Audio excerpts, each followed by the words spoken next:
Failing not to have your passes or tickets on buses is not acceptable, guys. So it's £80 penalty fare or prosecution. If you fail to show on demand a ticket or validated smart card or a travel authority valid for the whole of your journey, you will be paying a fine of £80. Now, hello guys, my name is Andre. Welcome back to London Decker. Today I just thought might as well just do a vlog about that, because obviously it's a important subject that everybody needs to know. I know that people do have, you know, they need to get home and that. No problem, I've got nothing wrong with that.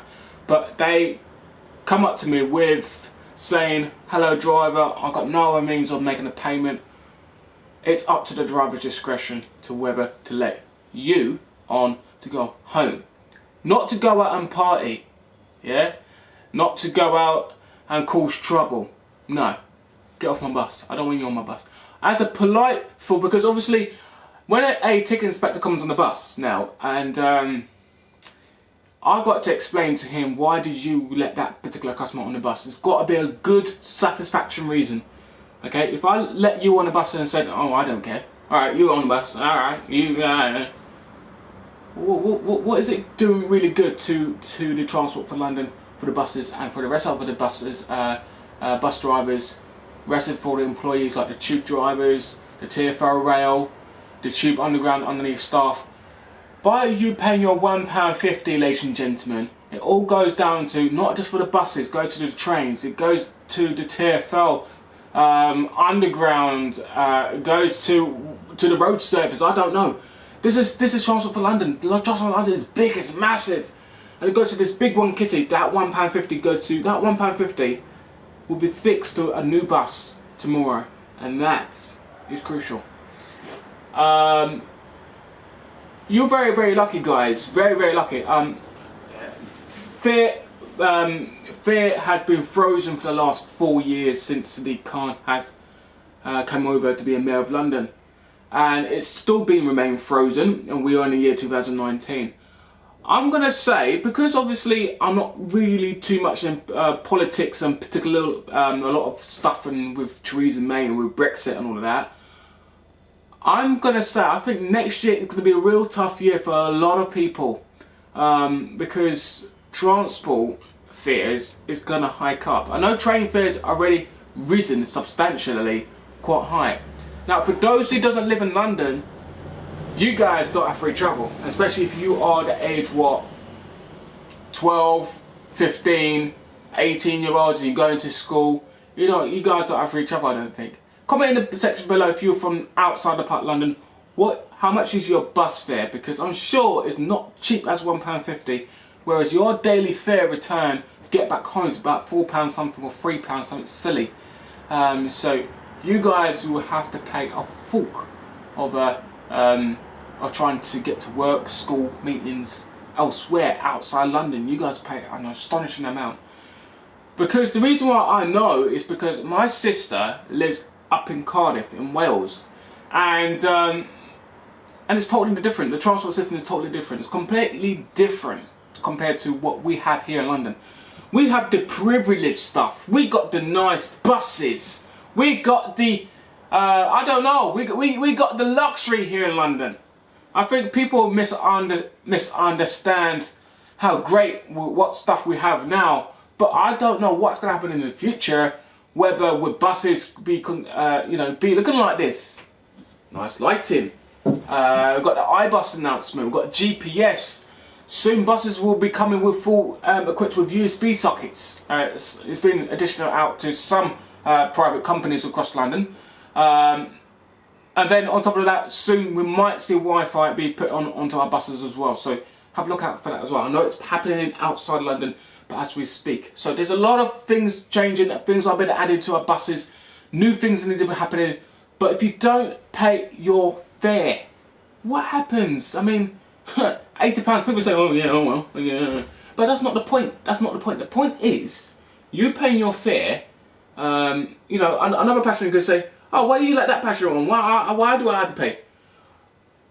You know what I mean? I get in a sticky position. So I like to say to passengers is, if you do not have your Oyster card, this is what I say. If you, I'm going to put on active voice. Okay, driver, I haven't got my Oyster card.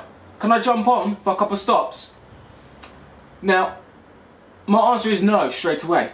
Okay, because when you say a couple of stops, in my mind, you should be actually walking. Yeah, I asked the question as customer service. I'm very, very smart and very intelligent, and because I've got to think on one step ahead. Okay, I'm not complaining anything, but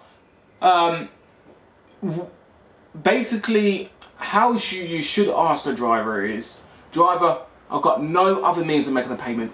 I've got no other means of getting home. I've got no debit card, I've got no credit card, I've got no Oyster card available funds. How am I going to get home? Okay, the driver's discretion to let you on and to give you this other ticket. I'm not going to give it a name because a lot of people are falling for that. And another thing as well, what's this with passengers asking drivers for a transfer ticket when the service is coming to an end? No, we don't hand out transfer tickets. Why? Because Sadiq car's done hop and on fare for a good 60 minutes, so you got loads of buses to jump on throughout the daily service. So feel free to jump on many buses you can. It's there for you guys, okay? You don't need the transfer ticket. That's wasting paper anyways. Well, in my eyes, yeah. My question is here in London, for those people who live in London, lived in London for a number of years, lived all their life, should you think penalty fares of £80 should be increased on London buses? Should it be increased to 100 or even more than 100? What's your views? What's your comments? I want to know what you think. Should it be increased or should it not be? And should it stay the same? Should the bus driver care if a passenger don't have the Oyster card? Should we take off the Oyster card machine and have something new? Like, when you jump on the Route Master, the Oyster machines are at the side doors. Because why I say that is because passengers sometimes do take forever to find their pass, and when you're running late, that's another story. And then obviously I've got to explain to the passengers that we are slightly delayed, and and this is where the complaints start happening. So whatever, but you guys get the whole picture. By the way, please do add your comments, your views, what I said. Please, positive views, please. I do ask for them, please, as much as possible. If you like this vlog, please do add a like, thumbs up, add your comments as well. Follow me on Facebook, Twitter, Instagram, as well as YouTube, and follow me on the website. You can find out all the information on there by www.londondecker.co.uk. You can email me one-to-one if you wanted me to. If you wanted to, londondeckerAAB@gmail.com, or if you fancy to make a complaint, a suggestion, or make changes that Transport for London should know about, or you've been charged too much on your Oyster card, you should let them know immediately. That's by visiting their website on www.tfl.gov.uk, or you can give them a call on 24-hour number, which opens 365 days throughout the whole year. Not sure about Christmas Day. I'm still checking about that one, guys. It's 0343 222 1234. That's 0343 222 1234. My name is Andre. I'll see you very soon on London Decker in another episode. Make sure you pay your fare, ladies and gents. It's all like, you can pay contactless payments, by the way.